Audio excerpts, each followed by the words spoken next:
Hello students, I am Stuti Gupta, your maths teacher. Today we start class 10th math chapter 9, some applications of trigonometry introduction. बेटे please like, share and subscribe this channel. Last हम 8 chapter में बेटा आपने पढ़ा हुआ है trigonometry क्या होती है। Trigonometry is the measurement of triangles, ठीक है। और ट्रिग्नोमेट्री जो है वो हमारी यूज़ होती है to measure the sides and angles of a triangle. Okay बेटा, बट इस चैप्टर में ट्रिग्नोमेट्री की कुछ एप्लीकेशंस जो हैं वो यूज़ हो रही हैं। किस लिए यूज़ कर रहे हैं, जैसे हमें कोई मेजरमेंट करनी है हाइट की, मेजरमेंट करनी है डिस्टेंस की, ठीक है, कुछ सर्टेन पॉइंट से। ओके बेटा, इफ़ अगर हमें कोई एंगल जो है वो दिया होगा, ठीक है, उसमें क्या होगा, हमें पर्टिकुलर जो एंगल है वो हम जानते होंगे और उसकी हेल्प से हम क्या करेंगे, हाइट्स और डिस्टेंस फाइंड कर सकते हैं। ओके बेटा, तो इसमें हमारे पास कुछ ट्रिग्नोमेट्री के जो रेशियो हैं और ये वैल्यूज़ हैं, ये हमें याद रखनी है बेटा, ठीक है। सबसे पहले आपने ट्रिग्नोमेट्री में पढ़ा था, एक हमारे पास राइट ट्रायंगल होता है, उसकी हेल्प से हम इसके रेशियो फाइंड करते हैं, ठीक है। हमारे पास एंगल क्या है, जो सी है वो एंगल थीटा है, ठीक है। तो हम साइन थीटा की वैल्यू कैसे निकाल सकते हैं बेटा, हमने एक फार्मूला भी याद किया, वो है पंडित बद्री प्रसाद हर हर बोले, ठीक है। इसी की हेल्प से हम जो हैं रेशियोज़ इजीली याद रख सकते हैं बेटा, ठीक है। पी का मतलब है परपेंडिकुलर, बी का मतलब है बेस, एच का मतलब है हाइपोटेन्यूज। क्लियर है बेटा। अब हम क्या करेंगे, सबसे पहले हम इसके रेशियोज़ जो हैं वो राइट करते हैं। तो हमारे पास पी एच क्या है, साइन थीटा, तो पी और ये एच आप लिखेंगे P H is equal to क्या आ जाएगा, A B upon A C. Okay बेटा, अब कॉस थीटा है, उसकी वैल्यू क्या है हमारे पास, वो है बी अपॉन एच। बी है हमारे पास बेस एंड एच है हाइपोटेन्यूज, तो मतलब हमारे पास आ जाएगा बी अपॉन एच, वो है बी सी अपॉन हाइपोटेन्यूज है ए सी, ठीक है। नेक्स्ट है हमारे पास tan theta, P B perpendicular upon base, तो पी अपॉन बी, अब A B upon B C, ठीक है। कोसेक थीटा क्या होता है बेटा, इसी का रेसिप्रोकल, जैसे साइन थीटा है तो आप साइन थीटा को क्या लिखेंगे, 1/sin थीटा, तो ये आ जाएगा कोसेक थीटा। मतलब जैसे आप 1/sin थीटा करेंगे तो ये वैल्यू जो है वो रेसिप्रोकल हो जाएगी। ओके, तो हमारे पास h/p जो है वो कोसेक थीटा आ जाएगा। h हमारे पास AC है और p हमारे पास AB है, ठीक है। ये वैल्यू क्या हो जाती है, रेसिप्रोकल हो जाती है। सेक थीटा हमारे पास कोसेक का रेसिप्रोकल है, जैसे 1/cos थीटा, ठीक है। तो हमारे पास कॉस की वैल्यू क्या है, BH, HB हो जाएगा, तो H की वैल्यू हमारे पास AC है, B की वैल्यू है BC, ठीक है। नेक्स्ट हमारे पास है कॉट थीटा, ये टैन थीटा का रेसिप्रोकल, तो 1/tan थीटा आ जाएगा। तो ये P upon B, P B है हमारे पास BC एंड P है हमारे पास AB, ठीक है। ये हमारे क्या हो गए, रेशियोज हो गए। तो ये आपको क्वेश्चंस आएंगे आगे आपके पास, तो आपने उसमें ये यूज़ करने हैं। ओके, तो इसी से रिलेटेड आपको, जैसे मैंने बोला अभी कि आपको पर्टिकुलर एंगल गिवन होगा, ठीक है, कि जैसे कुछ हाइट से हमारे पास एंगल बन रहा है, तो वो एंगल हमारे पास ये हैं, ठीक है। तो इसी की हेल्प से आपको वहाँ पे हाइट्स एंड डिस्टेंसेस मेजर करने हैं, ठीक है बेटा। अब साइन थीटा की वैल्यू आपने याद रखनी है, हमारे पास 0 डिग्री पे क्या है, 30 डिग्री पे क्या है, 45 डिग्री पे, 60 डिग्री पे एंड 90 डिग्री पे क्या है, ठीक है। ऐसे आपको ये सारे जो एंगल्स हैं उस पर आपकी जो वैल्यूज़ हैं वो आपको लर्न करनी है, ठीक है। तो ये आपने कौन से चैप्टर, 8 चैप्टर में आपने ये इसकी स्टडी की हुई है अच्छे से, बट ये मैंने इसलिए लिख के बताया कि आपको यही फॉर्मूले हैं जो अच्छे से लर्न करने हैं इस चैप्टर के लिए, ठीक है बेटा। नेक्स्ट अभी आपने पढ़ना है line of sight. Line of sight क्या है, वो इस चैप्टर में है, some application of trigonometry. Line of sight का मतलब है जैसे कोई आदमी देख रहा है, वो जो लाइन बन रही है उसको बोलेंगे आप लाइन ऑफ साइट। तो आप इसको लिखना है, लिख भी सकते हैं, when observer looks from a point 0 at an object, ठीक है, ए। तो जैसे आपके पास ये पॉइंट है, ये आपके पास ऑब्जर्वर, क्या है ये ऑब्जर्वर, आपके पास ऑब्जर्वर मतलब कोई इंसान देख रहा है जैसे। तो ये आपके पास दूसरा पॉइंट है यहाँ पे ए, इसको आप बोलेंगे ऑब्जेक्ट, ठीक है। कोई ऑब्जर्वर अपना हेड ऊपर करके, जैसे कोई काइट फ्लाई हो रही है बेटा, उसको हम देख रहे हैं, ठीक है, ओके बेटा। कोई बैलून उड़ रहा है, उसको आप देख रहे हैं, ठीक है।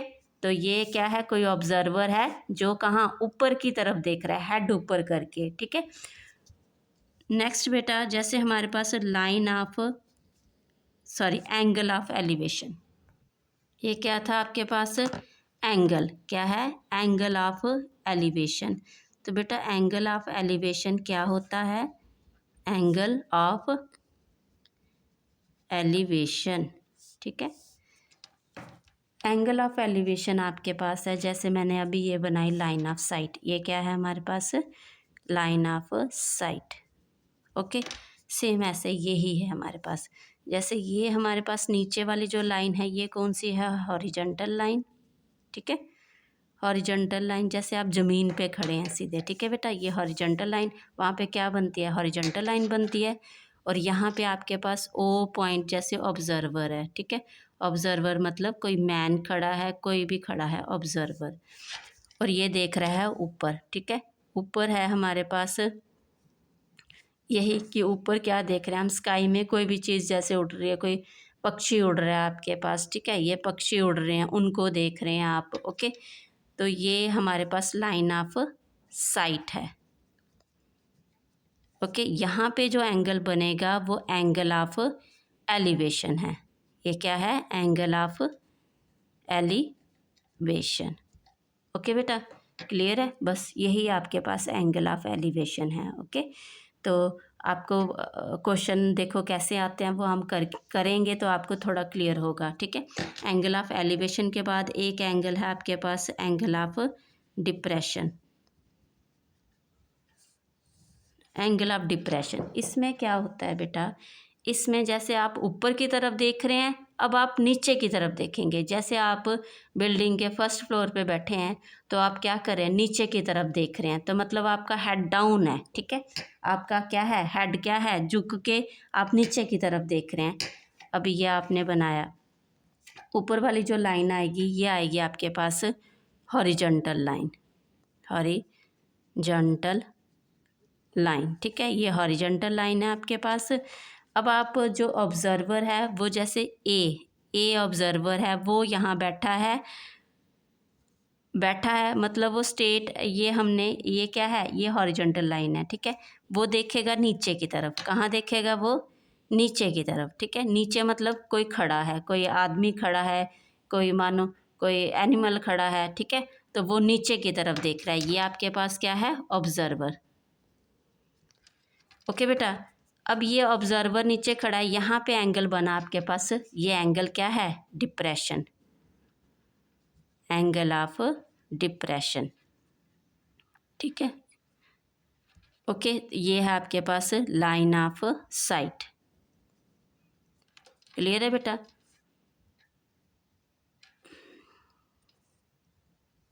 ठीक है बेटा, ये आपके पास एंगल बन गया डिप्रेशन का, ओके। अब यहाँ पे मैंने क्या बोला कि यहाँ पे आदमी कोई बैठा है, ये ऑब्जर्वर, तो ये बैठा है बिल्डिंग की फर्स्ट फ्लोर पे, ये आपके पास बिल्डिंग है, ठीक है। यहाँ पे भी फिर क्या बनेगा, पैरेलल लाइन बनेगी, ग्राउंड पे जो होगी पैरेलल लाइन, मतलब ये एंगल और ये एंगल क्या हो जाता है, इक्वल हो जाते हैं। कौन से है, ये पैरेलल लाइंस आ रही है ना आपके पास, और इनके बीच में जो एंगल होता है क्या होता है, ये अल्टरनेट एंगल होता है, ठीक है, ओके, क्लियर है बेटा। अब हम जो है इसका फर्स्ट क्वेश्चन है इस एक्सरसाइज का, वो करने जा रहे हैं बेटा। फर्स्ट क्वेश्चन जो है उसमें बोला है, circus artist is climbing a 20 metre long rope. Circus artist है वो 20 मीटर जो रोप है उसके ऊपर क्या कर रहा है, क्लाइंब कर रहा है, मतलब चढ़ रहा है। तो ये आपके पास क्या है, रोप। ये ऑलरेडी फिगर हमें दी गई है बेटा क्वेश्चन में।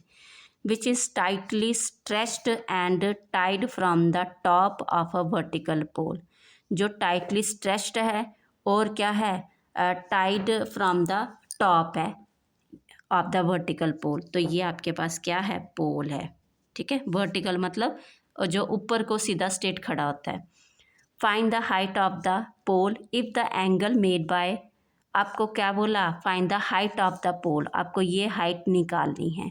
If the angle made by the rope, जो एंगल बन रहा है आपका, ठीक है। अब देख रहे हैं ये एंगल, ये कितना बन रहा है हमारे पास, 30 डिग्री। ओके बेटा। अब बेटा with the ground level is 30 degree. Okay, तो ये एंगल हमारे पास बन रहा है। ओके, क्लियर है, ये आपको दिया एंगल। आप अब यहाँ पे जो हमारे पास ये जो है क्लाइंबर कौन है, आर्टिस्ट है, वो कहाँ, रोप से ऊपर चढ़ रहा है। ठीक है, क्लियर है बेटा। ओके, अब आपको गिवन दिया गया है बेटा यहाँ पे ए बी, लेट करेंगे आप, let A B the height of pole. ठीक है, तो ए बी आपके पास हाइट ऑफ द पोल है, और बेटा ए सी जो है वो क्या है, आपके पास रोप है, लेंथ ऑफ द रोप। आप लिखेंगे A C B the length of rope. Okay बेटा।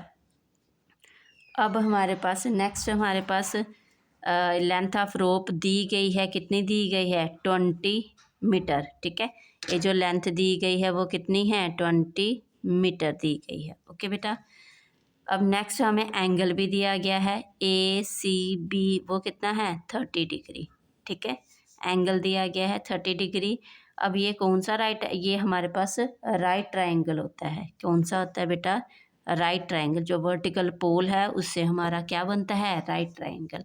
तो आप लिखेंगे in right triangle A B C. ठीक है, अब हम right triangle A B C में क्या देखेंगे, हमें वैल्यू निकालनी है ए बी की, हाइट ऑफ पोल की। तो कैसे निकालेंगे बेटा, वो जो सम ट्रिग्नोमेट्री रेशियो है उन्हीं की हेल्प से। ठीक है, अब ये वाली हाइट और ये वाली हाइट, ठीक है, ये है हमारे पास हाइपोटेन्यूज और ये है हमारे पास परपेंडिकुलर। तो आपने पढ़ा था साइन थीटा की जो वैल्यू होती है वो क्या होती है, परपेंडिकुलर अपॉन हाइपोटेन्यूज। तो वही हम यूज़ करेंगे यहाँ पे। आप लिखेंगे A C A B upon A C is equal to sine theta. अब साइन थीटा क्या है यहाँ पे, 30 डिग्री। ए बी की वैल्यू नहीं दी, वो आपको फाइंड करनी है, बट ए सी की वैल्यू आपको दी गई है 20, और साइन 30 की वैल्यू ये आपको याद रखनी है, वो 1/2 होती है। ठीक है बेटा। ए बी आपको हाइट फाइंड करनी है, तो आप देखेंगे वो वहीं पे रहेगा। ये 20 यहाँ पे क्या है, नीचे डिवाइड कर रहा है, ऊपर ये यहाँ पे ऊपर आ जाएगा। ठीक है, 20/2 कटिंग किया आपने, 10 मीटर जो है आपके पास हाइट ऑफ द पोल आ गई। तो आप लिखेंगे hence height of the pole is equal to, कितना आ रहा है हमारे पास, हाइट ऑफ द पोल कितना आया, 10 मीटर। Okay, thank you.